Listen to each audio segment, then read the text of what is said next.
এই বিষয়ে কি মনে কি বলবেন? কেষ্টদার জামিনের জন্য আমরা সব দীর্ঘদিন ধরে অপেক্ষা করছিলাম।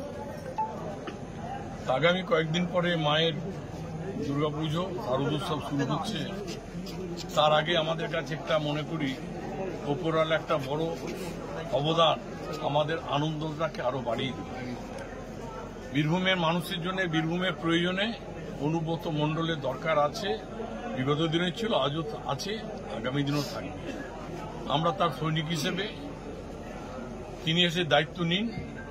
আমরা তার সৈনিক হিসেবে যে দায়িত্ব আমাদেরকে বলবে আমরা সেই দায়িত্ব পালন করব। আমরা তার চিন্তা ভাবনা নিই।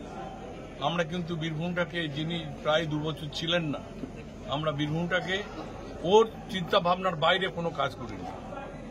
এবং 2 নম্বর হচ্ছে, এটা বীরভূম জেলা একটা অনুর্বর জেলা ছিল, যেখানে পাথরের মাটি, সেই পাথরের মাটিটাকে গুঁড়ো করে উর্বর জমি তৈরি করেছিল রাজনীতিগতভাবে অনুব্রত মণ্ডল।